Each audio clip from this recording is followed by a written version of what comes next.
দুর্ঘটনায় আহত শিশুদেরও ফেরত দিচ্ছে হাসপাতাল, চিকিৎসা পেতে লাগছে করোনা মুক্তির সনদ। নার্স যারা তাদের সাথে তারা সহনশীল আচরণ করতেছে না। ভোগান্তিতে আছে, ডাক্তার পাওয়া যায় না, নার্সদেরকে বলে নার্সরা সিধা কথা বলে না। করোনা ফ্লু নাকি সাধারণ ফ্লু, এই দুটো যেহেতু ডিফারেন্স করা যাচ্ছে না, সেই জন্য আমাদের শিশুগুলো খুব ভালনারেবল কন্ডিশনে আছে। দেশে একদিনে করোনায় আরো 41 জনের মৃত্যু, শনাক্ত 3,500-এর বেশি। আক্রান্ত বয়োবৃদ্ধদের মধ্যে কম হলেও তাদের মৃত্যু হার অনেক বেশি। কাজেই বয়োবৃদ্ধরা যেন আক্রান্ত না হয় সেই জন্য সবাই, পরিবারের সকলেই সচেষ্ট থাকবেন। সাধারণ মানুষের টাকায় মাত্র 2 সপ্তাহে চট্টগ্রামে 100 শয্যার ফিল্ড হাসপাতাল। দেখছিলেন প্রধান শিরোনাম, সন্ধ্যার সময় সঙ্গে আছি আমি সজল মিত্র রিচার্ড। এবার অন্যান্য শীর্ষ সংবাদ। 20 কোটি নয়, ঢাকা মেডিকেলে ডাক্তার, নার্স, স্টাফদের জন্য খরচ 26 কোটি টাকা। কর্তৃপক্ষ বললেন হিসাব ঠিকই আছে। সংসদ ভবনের সামনে বাজেটের কপি ছিঁড়ে প্রত্যাখ্যান বিএনপির 5 এমপির, স্বাস্থ্যমন্ত্রীর পদত্যাগ দাবি।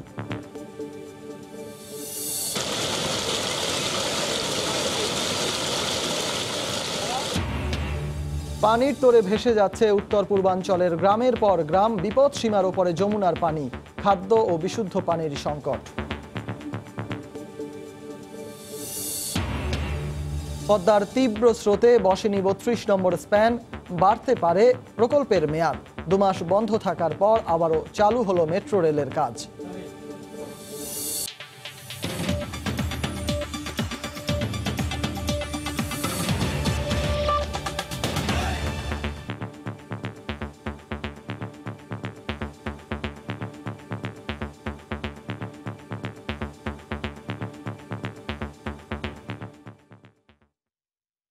করোনাকালে সাধারণ রোগে আক্রান্ত বা দুর্ঘটনায় আহত শিশুদের চিকিৎসা পেতে চরম ভোগান্তির শিকার হতে হচ্ছে। দিনের পর দিন হাসপাতালের পর হাসপাতাল ঘুরেও চিকিৎসা পাচ্ছেন না তারা। বিশেষজ্ঞ চিকিৎসকদের চেম্বার বন্ধ, আর হাসপাতালগুলোতে নানা জটিলতায় শিশুদের চিকিৎসা দিতে আগ্রহী হচ্ছেন না ডাক্তাররা। সাখাওয়াত টিপুর ক্যামেরায় চট্টগ্রাম থেকে বিস্তারিত জানাচ্ছেন কমল দে।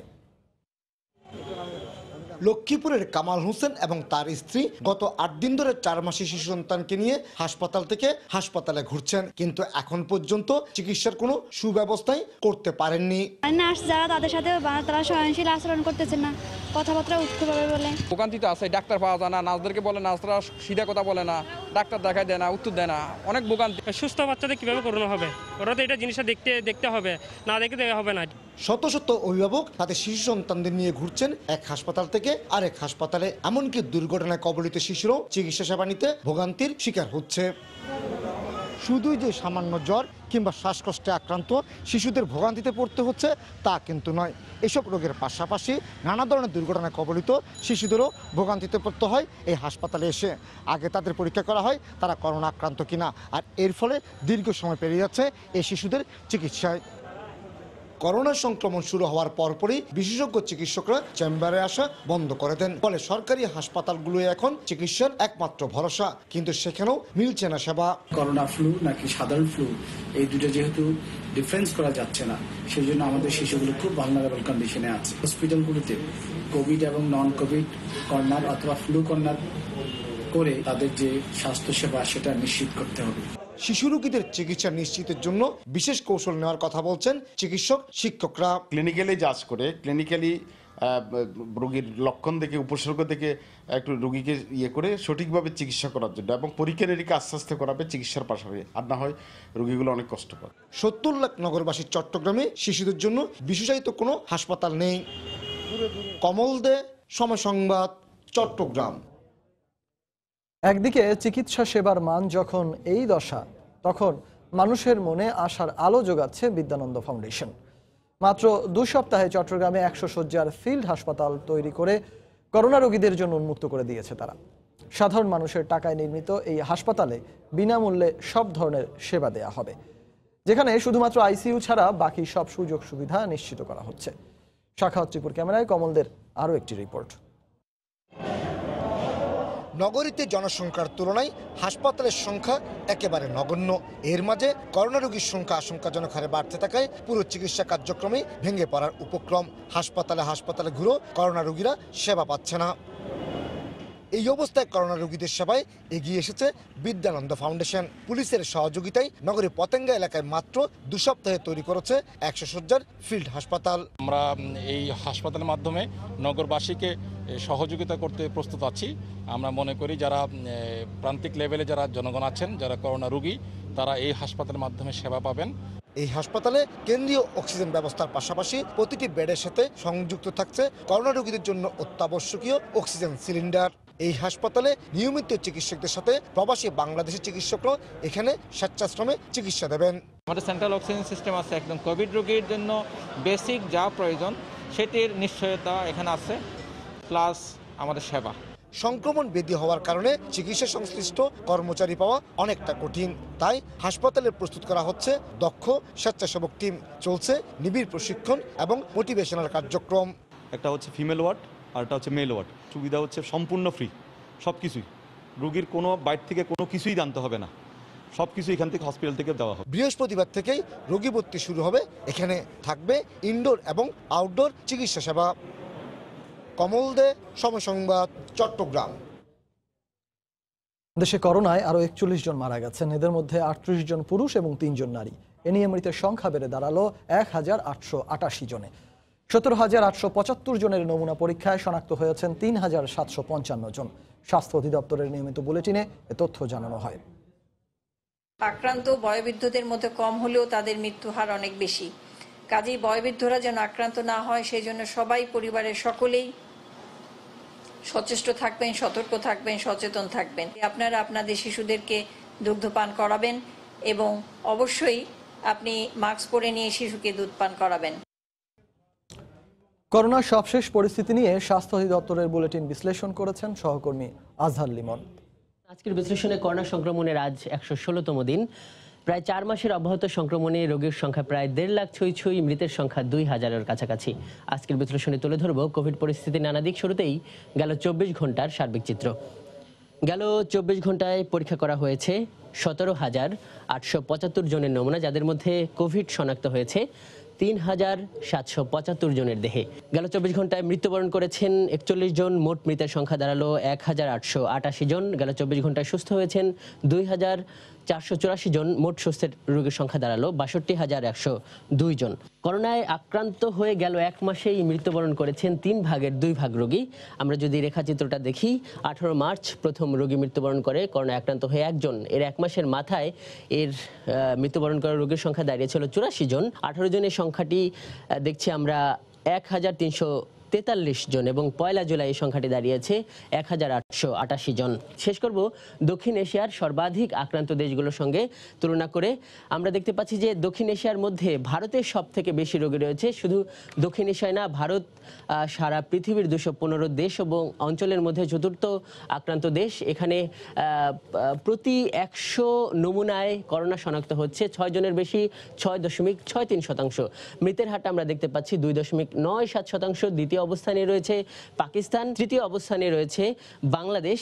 এইখানে আমরা দেখছি যে শনাক্তের হারটা 19.03% এবং মৃতের হারটা 1.26%। এই বিশ্লেষণ থেকে দেখা যায় যে দক্ষিণ এশিয়ার সর্বাধিকই 5 দেশে মৃতের হার সব থেকে কম নেপালে, এরপরই রয়েছে বাংলাদেশ। 20 কোটি নয়, খরচ হয়েছে 26 কোটি টাকা। ঢাকা মেডিকেল কলেজ হাসপাতালে করোনার চিকিৎসা সেবায় নিয়োজিত স্বাস্থ্যকর্মীদের জন্য এই টাকা ব্যয় হয়েছে বলে দাবি করেছে কর্তৃপক্ষ। অনিয়ম নিয়ে প্রকাশিত খবরকে মিথ্যা ও উদ্দেশ্য প্রণোদিত বলেও মন্তব্য করেন হাসপাতালের পরিচালক। ঢাকা মেডিকেল কলেজ হাসপাতালের চিকিৎসকদের খাবারের বিল নিয়ে কদিন ধরেই সরব গণমাধ্যম থেকে সামাজিক যোগাযোগ মাধ্যম। বিতর্ক পৌঁছেছে সংসদেও। এমন বাস্তবতায় প্রথমবারের মতো আনুষ্ঠানিক সংবাদ সম্মেলনে ডিএমসি কর্তৃপক্ষ পরিচালক জানান ২রা মে থেকে শুরু করে এ পর্যন্ত প্রায় ৪,০০০ কোভিড রোগীকে সেবা দিয়েছে হাসপাতালটি। চিকিৎসক, নার্স, টেকনিশিয়ান, কর্মকর্তা কর্মচারী সহ প্রায় ৩,৮০০ লোক ৩ শিফটে ২৪ ঘন্টায় নিয়োজিত এই কোভিড যুদ্ধের ফ্রন্টলাইনার হিসেবে। তাদের থাকা, খাওয়া আর যাতায়াত বিল প্রায় ২৬ কোটি টাকা। বিভিন্ন ইলেকট্রনিক এবং প্রিন্ট মিডিয়া এবং সামাজিক যোগাযোগ মাধ্যমে যে সকল এই বিষয়ে যে সকল তথ্য প্রচার করা হচ্ছে তা একেবারেই ভিত্তিহীন, মিথ্যা, বানোয়াট এবং উদ্দেশ্য প্রণোদিত। চিকিৎসক, নার্স, কর্মকর্তা কর্মচারী, নিরাপত্তা নিয়োজিত আনসার সদস্যদের ২ মাস হোটেলে অবস্থান করে থাকা, খাওয়া, পরিবহন খরচ বাবদ প্রায় ২৬ কোটি টাকা খরচ হওয়ার সম্ভাবনা রয়েছে। সেই প্রেক্ষিতে ঢাকা মেডিকেল কলেজ হাসপাতালে ব্যয় নির্বাহের জন্য উক্ত ২০ কোটি টাকা বরাদ্দ দেওয়া হয়। এই বিলে কোথাও অসঙ্গতি নেই, প্রমাণে চ্যালেঞ্জ ছুড়ে দেয় হাসপাতাল কর্তৃপক্ষ। এখানে দীর্ঘক্ষণ প্রশ্নের অ্যানসার করা এখানে কিছু নাই, ফ্যাক্ট উনি ডেসক্রাইব করেছেন, আপনারা আপনাদের মতো ভেরিফাই করতে পারেন। ডিএমসি পরিচালক বলেন, এই দুঃসময়ে এমন খবর চিকিৎসকদের মনোবল ভেঙে দিচ্ছে। খরচ বাবদ এত টাকা ব্যয় করা হয়েছে। রাশেদ লিমন, সময় সংবাদ, ঢাকা। জাতীয় সংসদ ভবনের দক্ষিণ প্লাজায় বাজেটের কপি ছিঁড়ে ফেলে বাজেট প্রত্যাখ্যান করেছেন বিএনপির ৫ সংসদ সদস্য। করোনা মোকাবেলায় সরকারের ব্যর্থতা ঢাকতে তড়িঘড়ি করে বাজেট দেয়া হয়েছে মন্তব্য করে স্বাস্থ্যমন্ত্রীর পদত্যাগ দাবি করেন তারা। গতানুগতিক একটি সাধারণ বাজেটের ২০২০-২১ অর্থবছরের বাজেট ঘোষণার পরপরই ১৪ জুন গুলশানে ব্রিফিং করে বাজেট প্রত্যাখ্যান করেন বিএনপির মহাসচিব। এরপর বিএনপির সংসদ সদস্যরাও একই পথ অনুসরণ করে এ বাজেটের নানা অসঙ্গতির কথা বলে সংসদে সমালোচনা অব্যাহত রাখেন। সব শেষ বাজেট পাশ হওয়ার পরদিন এ নিয়ে প্রতিক্রিয়া জানাতে প্লে কার্ড হাতে সংসদের দক্ষিণ প্লাজায় জড়ো হন বিএনপির এমপিরা। বাজেটের কপি ছিঁড়ে ক্ষোভ প্রকাশ করেন তারা। সূচনা বক্তব্যে বাজেট প্রত্যাখ্যানের ঘোষণা দেন সংসদ সদস্য জিএম সিরাজ। আমরা জনগণের পক্ষে আজকে এই বাজেট প্রত্যাখ্যান করছি। ৪ পৃষ্ঠার লিখিত বক্তব্যে বাজেটকে যেনতেন বাজেট বলে পাশকৃত বাজেটের বিভিন্ন অসঙ্গতি তুলে ধরেন নারী সংসদ সদস্য রুমিন পারহানা। করোনার মতো ভয়ঙ্কর একটা সংকটে যে যাচ্ছে তাই রকমের বাজেট প্রস্তাব করা হয়েছে, সেটা সমালোচনা এড়ানোর জন্যই অধিবেশন সংক্ষিপ্ত করে তড়িঘড়ি করে সরকার শেষ করতে চেয়েছে। পরে সংসদ সদস্য হারুনুর রশিদ তার বক্তব্যে স্বাস্থ্যমন্ত্রীর পদত্যাগ দাবি করে করোনা মোকাবিলায় সরকারি পদক্ষেপের কড়া সমালোচনা করেন। অবিলম্বে স্বাস্থ্যমন্ত্রীর অপসারণ দাবি করছি। অতি সত্বর এই করোনা নিয়ন্ত্রণের জন্য রোডম্যাপ আমাদেরকে দিতে হবে। বিনা চিকিৎসায় যেন কোনো মানুষ না মারা যায় তার জন্য সুনির্দিষ্ট সরকারের পরিকল্পনা জাতির উদ্দেশ্যে ঘোষণা করতে হবে। তবে সংসদ সদস্য উকিল আব্দুস সাত্তার ও জাহিদুর রহমান স্বাস্থ্যগত কারণে উপস্থিত হননি বলে বিএনপি সূত্রে জানানো হয়েছে। এমআর আমিন, সময় সংবাদ, ঢাকা। এবারে জানাবো বন্যা পরিস্থিতির খবর। বৃষ্টি আর পাহাড়ি ঢলে বাড়ছে পানি, ভেসে যাচ্ছে লোকালয়, রাস্তাঘাট। মাথা গোজার ঠাঁই হারিয়ে নিরাপদ আশ্রয়ে ছুটছে মানুষ। এমন অবস্থা জামালপুর, সিরাজগঞ্জ, বগুড়া, গাইবান্ধা সহ দেশের বিভিন্ন স্থানে। এরই মধ্যে অভিযোগ এখনও পৌঁছেনি ত্রাণ সহায়তা। তবে স্থানীয় প্রশাসন বলছে বন্যা কবলিতদের সহায়তা দেয়া শুরু হয়েছে। ব্যুরো প্রতিবেদক ও জেলা প্রতিনিধিদের পাঠানো তথ্য ও ছবি নিয়ে রিপোর্ট। প্রচণ্ড স্রোত, হু হু করে লোকালয়ে ঢুকছে পানি। পানির তোড়ে ভেসে গেছে রাস্তাঘাট, বন্ধ হয়ে গেছে আঞ্চলিক সড়কে যোগাযোগ ব্যবস্থা। যমুনা নদীর পানি বেড়ে জামালপুরের ইসলামপুর, মেলান্দহ, দেওয়ানগঞ্জ ও বকশীগঞ্জ সহ ৬টি উপজেলার শতাধিক গ্রাম প্লাবিত হয়েছে। পানিবন্দী হয়ে পড়েছেন প্রায় ৩ লাখ মানুষ। পানি উঠছে বাড়িতে, মানে ১ কমার পরে ঘরের ভিতরে, মানে আইসি স্কুল ফেলে ৬ দিন হব। পূর্ব বলিয়াদহ গ্রামের সীমা বেগম নিজ ভিটে ছেড়ে পরিবার সহ আশ্রয় নিয়েছেন স্কুলের বারান্দায়। একই স্থানে আশ্রয় নিয়েছে প্রতিবেশী রাশেদা খাতুন ও সাবিনা বেগমও। পানির নিচে বেশ কয়েকটি শিক্ষা প্রতিষ্ঠান, ডুবে গেছে পাট ক্ষেত, আমনের বীজতলা। দুর্গত এলাকায় দেখা দিয়েছে বিশুদ্ধ পানির তীব্র সংকট। ত্রাণ সহায়তা বরাদ্দের কথা জানিয়েছে জেলা প্রশাসন। সরকার তো কোনো কিছু আর কোনো পদক্ষেপ নেবে না, যে সমাচার কিভাবে কি এলাকার মানুষ কিভাবে চলে, কি সমাচার, খুব দুর্ভাগ্য অবস্থায় আছে আমরা। গরু ছাগল পোলাহান নিয়ে একসাথে থাকি। যারা ক্ষতিগ্রস্ত হয়েছে তার তালিকাটা তৈরি করেছি। হ্যাঁ, আর ইতিমধ্যে আমাদের ত্রাণও কিন্তু বিতরণ শুরু হয়েছে। ইসলামপুরে ত্রাণ দেওয়া হয়েছে, তারপর আপনার আমরা উপজেলা পর্যায়ে থেকে ইউনিয়ন পর্যায়ে বরাদ্দ দেওয়া হয়ে গেছে। বসতভিটা ফসলি জমি হারিয়ে বগুড়ার সারিয়াকান্দি উপজেলার কুতুবপুর এলাকার বেশিরভাগ মানুষ আশ্রয় নিয়েছেন বেড়ি বাঁধে। রাউজে জাবিদা ঐশী, সময় সংবাদ। প্রতি মাসের 1 তারিখে আমরা পদ্মা সেতু নিয়ে বিশেষ রিপোর্ট প্রচার করে থাকি। আজ থাকছে প্রকল্পের কাজের ওপর বর্ষার প্রভাবের খবর। করোনার সঙ্গে এবার যোগ হচ্ছে নদীর তীব্র স্রোত। এতে আবারও গতি কমে আসছে পদ্মা সেতুর কাজে। স্রোতের কারণে এর মধ্যে স্থগিত করা হয়েছে 32 নম্বর স্প্যান বসানোর কাজ। সামনের দিনগুলোতে স্রোত বাড়লে গতি আরও কমে যাওয়ার আশঙ্কা রয়েছে। সব মিলে নির্ধারিত সময়ে কাজ শেষ করতে না পারায় আরেক দফা বাড়তে পারে প্রকল্পের মেয়াদ। সাইফুল ইসলামের ছবিতে রিপোর্ট এহসান জুয়েলের। করোনার দিনগুলোতে নানা প্রতিকূলতায় গতি কমে এসেছে, তবে একদিনের জন্য থামেনি কাজ। সেটার প্রতিফলন এখন জাজিরা প্রান্তে। যতদূর চোখ যায় নদীতে বসে গেছে স্প্যান। জাজিরা থেকে শুরু করে মাঝ নদী পর্যন্ত টানা 29টি স্প্যানে দৃশ্যমান এখন 4.25 কিলোমিটারের বেশি পদ্মা সেতু।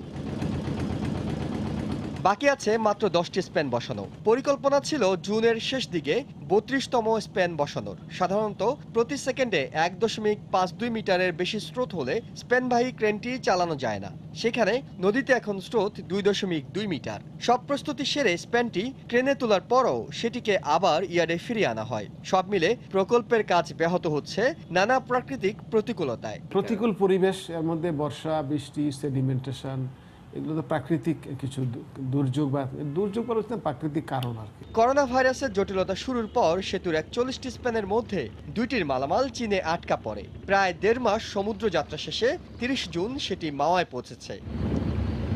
করোনা ভাইরাসের প্রভাবে কাজে ধীরগতি হয়ে আসার সঙ্গে নতুন করে যোগ হচ্ছে চলতি বর্ষায় নদীতে তীব্র স্রোত। এর আগের বছরগুলোতে বর্ষায় কাজের গতি ছিল ধীর। পরিকল্পনা অনুযায়ী চলতি বছরের ডিসেম্বর মাসের মধ্যে সবগুলো স্প্যান বসাতে হলে দ্রুত এগিয়ে নিতে হবে কাজ। এহসান জুয়েল, সময় সংবাদ, জাজিরা, শরীয়তপুর।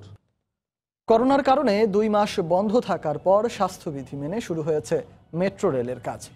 প্রকল্প ব্যবস্থাপক বলছেন, ফিল্ড হাসপাতাল সহ বিভিন্ন উদ্যোগ গ্রহণের মাধ্যমে আগস্টে পুরোদমে কাজ শুরু করতে চান তারা।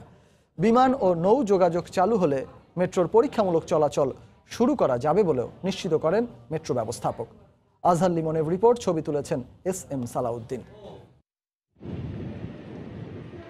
দিয়াবাড়িতে মেট্রো রেলের ডিপো এলাকা থেকে মতিঝিলগামী যে উড়াল পথ শুরু হয়েছে তাতে স্থায়ী রেললাইন বসানো সহ মাঠের নানা কাজ করোনা মহামারীর কারণে মার্চের শেষ দিকে বন্ধ হয়ে যায়। 2 মাসেরও বেশি সময় পর আবার শুরু হয়েছে নির্মাণ কাজ, সীমিত পরিসরে স্বাস্থ্যবিধি মেনে। কেউ যদি ছুটি যায় তাদেরকে আমরা কোয়ারেন্টাইনের রাখার ব্যবস্থা করছি।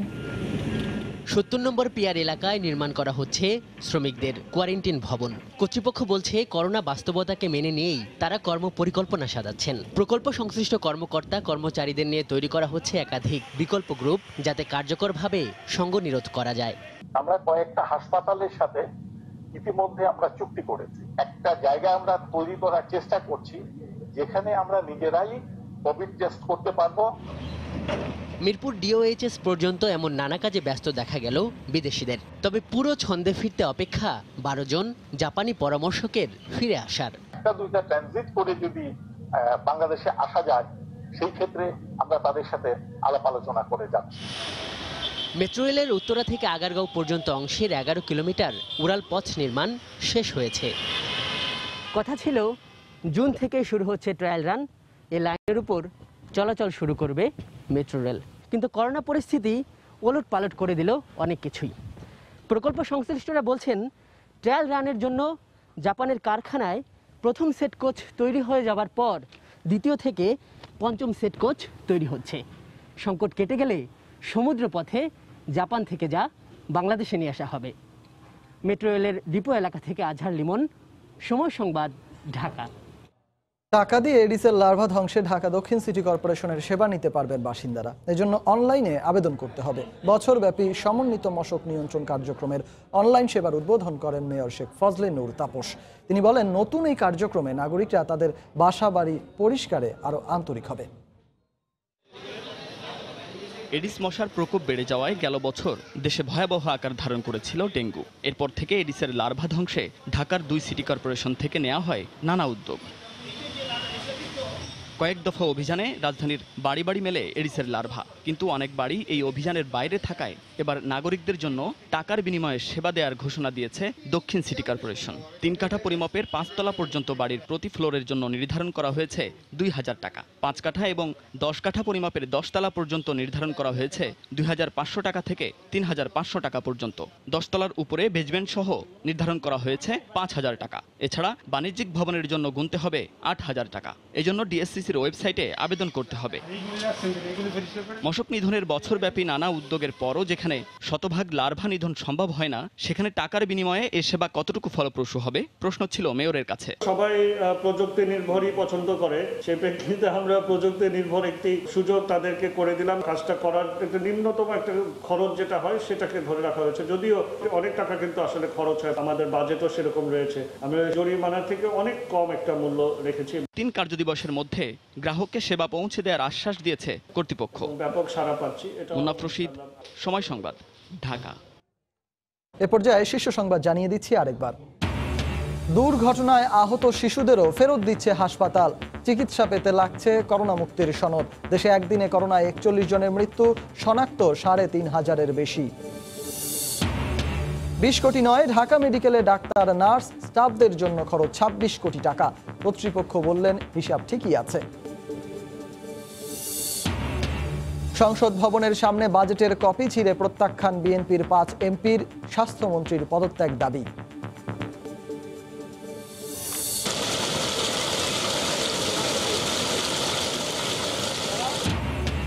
পানির তোরে ভেসে যাচ্ছে উত্তর পূর্বাঞ্চলের গ্রামের পর গ্রাম। বিপদ সীমার উপরে যমুনার পানি, খাদ্য ও বিশুদ্ধ পানির সংকট।